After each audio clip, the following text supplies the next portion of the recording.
जर सर्व पक्षावाल्यांची डिपॉझिट जप्त करू शकतो तर का तो एकट्याच्या भरोशावर? जनतेचं त्याला पाठबळ असते, जनता त्याच्या पाठीशी असते आणि त्यांनी त्या जनतेसाठी तेवढं केलेलं असते. म्हणून अपक्ष माणूस साऱ्या पक्षाचे डिपॉझिट जप्त करायची ताकद ठेवते. बरं, इथे MIDCचा जो प्रश्न आहे तो प्रलंबित आहे. MIDC आहे, परंतु त्याचं तिथे ज्या पद्धतीने छोट्या मोठ्या कंपनी यायला पाहिजे होते, छोटे मोठे उद्योग यायला पाहिजे, ते आले नाही. त्याच्यामुळे इथले जे बेरोजगार आहेत ते दुसरीकडे पलायन करतात. हा प्रश्न तुम्हाला संधी दिली लोकांनी, तर हा प्रश्न तुम्ही कसा मार्गी लावणार? माझ्या अजेंड्यामध्ये लिहिलेलं आहे की घरोघरी उद्योग, जपानसारखं प्रत्येक घरात उद्योग राहील. आणि याची परिस्थिती याच्या आधी दिलेली आहे. आणि तुम्ही जर चालून पाहाल, आता जे मी रोजगार देऊन राहिलो महिलांना, माझा जोर महिलांच्या रोजगारावर आहे. त्याचं कारण आहे की पुरुष कुठेही जाऊन कमवाल, महिलांना नाही. आता मी एक हे केलं होतं, माझ्या प्रभागातली, मी ज्या प्रभागात याच्या आधी निवडून आलो तो गरीब एरिया आहे, दत्तनगर, टिळकवाडी, मजुरी करणारे लोक. मी एक बॅनर लावलं होतं, माझ्या प्रभागातली कोणतीही महिला शेतात कामाला न जाता घर बसल्या 100 रुपये रोज कमवत. 15 वर्ष आधीची गोष्ट. ज्या दिवशी तिने 100 रुपये नाही कमावले त्या दिवशी माझ्याकडून येऊन घेऊन जा. मग मी काय केलं, त्यांच्यासाठी पार्लरचं ट्रेनिंग सुरू केलं. असे काही ट्रेनिंग केले. त्याच्यातलं एक छोटंसं उदाहरण सांगतो. पार्लरचं ट्रेनिंग सुरू केलं. 100 मुलींनी पार्लरचं ट्रेनिंग घेतलं. 100 पार्लर लागेल का दारव्यात? नक्कीच नाही लागणार. लागले तर त्याला लावायला पैसे पाहिजे, त्यांच्याकडे पैसे नाही. लागले पैसे लावून लागले तर मग त्यांच्याकडे कोण येईल नवीन माणसाकडे? म्हणून मग मी काय केलं, मारवाडी माणूस आहोत, बिझनेस कसा करावा हे मला नक्की माहीत आहे. मग मी काय केलं की त्या महिलांना एक ग्रुप बनवला आणि होम ब्युटी पार्लर सुरू केलं. ती महिला तुमच्या घरी येईल, 2 तास केसाच्या पासून तर खालच्या नखापर्यंत सेवा करल आणि 100 रुपये घेऊन जाईल. एकही पोरगी रिकामी राहिली नाही. कारण की 2 तास सेवा, समजा जर 1 तासात झालं, 1 तास ती बसून राहील पण दुसऱ्याला हात लावणार नाही. त्याच्यामुळे सासू करून राहिली पार्लर, सुने करून राहिली, पोरगी करून राहिली. बरं, महिला सक्षमीकरणासाठी तुम्ही हे योग्य आणि एक चांगलं पाऊल उचललं धारव्यासाठी. मला एक सांगा की इथले जे सिनियर सिटीजन्स आहेत, वरिष्ठ नागरिक आहेत किंवा गर्भवती महिला आहेत, त्यांच्यासाठी किंवा लहान मुलं आहेत त्यांच्यासाठी एखादी चांगलं गार्डन जे आहे, ज्या पद्धतीचं सुशोभित सुंदर गार्डन असायला हवं, तसं दारवे दिसत नाही का? त्या पद्धतीचं तुमचं काही आहे का नियोजन? आता हा प्रोजेक्ट मला माझ्या मनात आहे, कारण की मीच ज्येष्ठ नागरिक आहे. माझं वय आता 74 वर्षाचं आहे. आता पुढच्या इलेक्शनपर्यंत मी 80 वर्षात जाऊन जातो. तर या माझ्या 5 वर्षाच्या कालावधीमध्ये मला दारव्याला असं बनवायचं आहे की लोकांनी, मी नसल्यावरही माझी आठवण लोकांना राहिली पाहिजे. म्हणून मग मी तसे प्रोजेक्ट ज्येष्ठ नागरिकांसाठी, लेकरांसाठी तसे खूप सारे प्रोजेक्ट माझ्या डोक्यात आहेत. तर मला एक सांगा की दारवा जे आहे, दारव्यामध्ये चांगल्या शैक्षणिक संस्था आहेत आणि या शैक्षणिक संस्था आहे, काय नियोजन आहे? शैक्षणिक संस्था चांगल्या नाही आहे हे तर म्हणणं. याच्यासाठी नगर परिषदची मराठी शाळा जी आहे तिथं करोडो रुपये दरवर्षी आमची नगर परिषदची मराठी शाळा स्टायपेंडच्या रूपाने देते. परंतु इंग्रजी माध्यमाच्या शाळा बरोबर नसल्यामुळे मी एक शहर लोकांकडून जमा करून अशी एक फ्रँचायझी एखाद्या याची आणून जे लहान मुलं आमचे दारव्यावरून बाहेरगावी जातात शिक्षणासाठी त्यांची व्यवस्था करणार आहे. ते माझ्या अजेंड्यामध्ये मी लिहिलेलंच आहे. बरं, नगरपालिकेच्या ज्या शाळा आहेत, दारव्या नगरपालिकेच्या अंतर्गत आहे, त्याची जी अवस्था आहे ती अगदी जीर्ण आहे, खस्ता अवस्थेमध्ये आहे. त्याचं सुशोभीकरण किंवा डिजिटायझेशन करण्यासाठी, कारण डिजिटल युग आहे, त्या दृष्टीने तुम्ही काय पावले उचलणार आहे? आणि वायफाय कनेक्टिव्हिटी देण्यासाठी दारवेकरांना तुमचं काही नियोजन आहे का?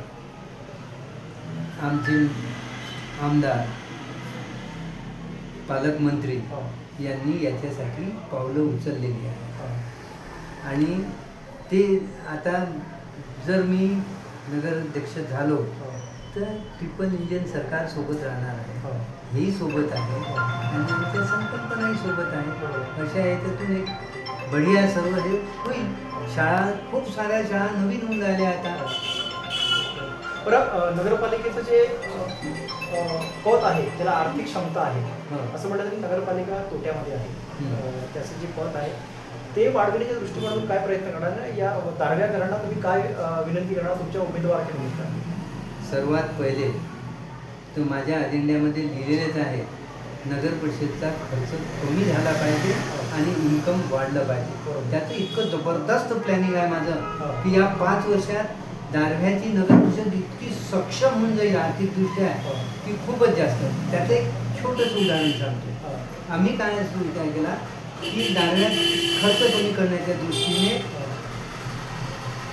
जे काही नळ योजनेसाठी मोटरी आहेत, इलेक्ट्रिकचा जो काही खर्च आहे, ऑफिसेसचा खर्च, पथदिव्याचा खर्च, तो 10 ते 15 लाख रुपये पर मंथ आहे.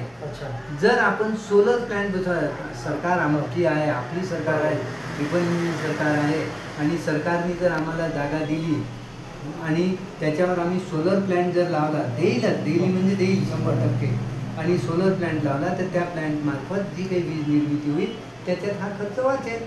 आता इन्कम कसं वाढेल बा दारव्याचं, तर ती आता जुनी कोर्टाची जागा आहे, तहसीलची जागा आहे, तिथं मोठं मॉलसारखं बनवू आणि बेरोजगार जे लोक आहेत त्यांना रोजगार. तसं मी प्रत्येकाला नोकरी देऊ शकत नाही, पण नोकरी देणारा मालक जरूर बनवू शकतो. म्हणजे त्यांना आपण तिथं दुकानदारीसाठी, उद्योगासाठी मेन लाईनमध्ये, म्हणजे गोळीबार चौकात येऊन 400 दुकानाचा प्रोजेक्ट आहे आणि ते प्रोजेक्ट दुकानं कशा चालतील त्याचं प्लॅनिंग आहे. खाली दुकानं, त्याच्यावर ऑफिसेस, म्हणजे लोकांची येणं जाणं चालू राहील. बँका झाल्या, तुमचं हे झालं, असं सर्व राहील वर. त्याच्यावर मंगल कार्यालय, हॉल, असं राहील प्रोजेक्ट. म्हणजे लोकांचं येणं जाणं राहील, तिथं येणं जाणं राहिलं म्हणजे दुकानं चालतील. दारव्याकरणात तुम्ही काय विनंती करणार किंवा काय आवाहन करणार या निमित्ताने तुमच्या उमेदवाराच्या निमित्ताने? महत्त्वाची विनंती दारव्याकरांना माझी एकच आहे की चारित्र्यवान माणूस द्या, काय सुशिक्षित माणूस द्या, विचार करा आणि मतदान करा. समजले? नवीन उमेदीचा ज्यांच्या प्लॅनिंग आहे, जो संयमी आहे, सर्वांनी पाहिलेलंच आहे, ज्याला अनुभव आहे, ज्याच्याजवळ विजन आहे, असा माणूस निवडा, ताके दारव्याचा प्रगती होईल. एवढीच एक विनंती आहे. तुम्ही कसा निकाली काढला?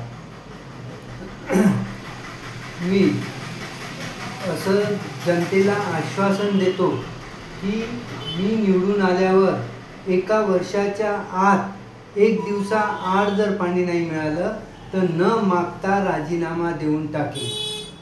आणि हे कशाच्या भरोशावर बोलून आलो मी? केंद्रात भाजपची सरकार, इथं भाजपचा मुख्यमंत्री, ज्या काही अडचणी असतील त्या त्यांच्या मार्फत सोडवल्या जाईल. आणि मी मागच्या 5 टर्मपासून नगरसेवक आहे. नगर परिषदची पूर्ण माहिती मला आहे. आणि पाणी आता म्हसनी धरणावरून पाणी दारव्यात आलेलं आहे आणि आता फक्त गावात वितरण करायची प्रणाली जी आहे तीच फक्त मला व्यवस्थितशीर करायची आहे. वॉल व्यवस्थितशीर करायची आहे, पाईपलाईन व्यवस्थितशीर करायची आहे. हे 1 वर्षाच्या आत नक्कीच होऊन जाईल, म्हणून अशी मला गॅरंटी आहे. म्हणून मी असं सांगून राहिलो जनतेला की 1 वर्षाच्या आत जर तुम्हाला पाणी मिळालं नाही 1 दिवसात तर न मागता राजीनामा देऊन टाकेल. महत्त्वाचा विषय आहे की जो माणूस जबाबदारी घेतो कोण्या गोष्टीची तो त्या ताकदीनं ते करायचा प्रयत्न करते. बरं, दारव्यामध्ये अनेक दिग्गज नेते राहिलेले आहेत, मोठ्या मातब्बर मंडळी राजकारणात राहिलेले आहेत, दारव्याचं प्रतिनिधित्व केलं आहे राज्यामध्ये. तरीही दारव्याचे जे रस्ते आहेत, रोड आहेत, त्यांचं जे नियोजन आहे किंवा ज्या पद्धतीचे दारव्यामध्ये रस्ते पाहिजे तसे अजूनही नाही आहे. गटाराची समस्या अनेक प्रभागामध्ये जिथे आपण पोहोचू शकत नाही, इतका आरोग्य दृष्टिकोनातून इतका वास येतो, नागरिक राहणं जे आहे कठीण झालं आहे.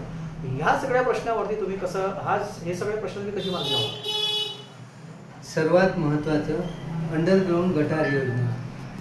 ही गटार योजना आता राज्यात आमची सरकार असल्यामुळे भाजपची, ती आता त्यांच्याकडून फंड घेऊन सर्वात पहिले तो मार्ग, ते प्रश्न निकाली काढेल. त्याच्यामुळे काय होईल, मच्छर राहणार नाही, वास येणार नाही. अंडरग्राऊंड गटार असल्यामुळे हे सारे प्रश्न याच्यातून सुटतील. बरं, डम्पिंग ग्राउंडचा जो कचऱ्याचं जे नियोजन आहे डम्पिंग ग्राउंडच्या माध्यमातून होत आहे, तर याचं रिसायकलिंग करण्यासाठी किंवा डम्पिंग ग्राउंडचा प्रश्न कसा मार्गी लावणार? कारण दारवा आता सगळीकडून पॅक झाला आहे. डम्पिंग ग्राउंडसाठी कचऱ्याचं नियोजन कसं तुम्ही कसं हाताळणार हा प्रश्न? सेंट्रल गव्हर्नमेंटच्या, स्टेट गव्हर्नमेंटच्या रिसायकलिंगच्या खूप साऱ्या योजना आलेल्या आहेत. आणि आता महत्त्वाचा विषय आहे, हे सारे आश्वासन कोणाच्या भरोश्यावर देऊन आलो मी? आमची जी सरकार इथं आहे त्या सरकारच्या भरोश्यावर देऊन आलो. माझ्या म्हणण्यानं होईल का? ते सरकारची साथ मिळणार आहे आणि मोठ्या मोठ्या शहरात जे काही डम्पिंगचे प्रोजेक्ट आहेत तसे प्रोजेक्ट दाखव्यात मी मागील सरकारला आणि माझी सरकार मला जरूर देईल जर मी नगराध्यक्ष झालो तर. बरं, इथली जी आरोग्य सुविधा आहे ती अतिशय ढेपाळलेली आहे.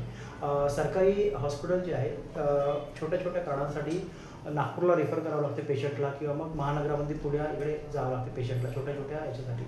दारव्याची आरोग्य सुविधा जी आहे सुदृढ करण्यासाठी म्हणजे इथल्या नागरिकांना ज्या बेसिक सुविधा आहेत त्या मिळण्यासाठी तुम्ही काय करणार आहेत? म्हणजे बेसिक म्हणजे एखादी ऑपरेशन्स आहेत, मोठं ऑपरेशन्स आहे, डायलिसिसचं काम पडलं तर इथे सुविधा राहील, यवतमाळ किंवा महानगरात जावं लागतं.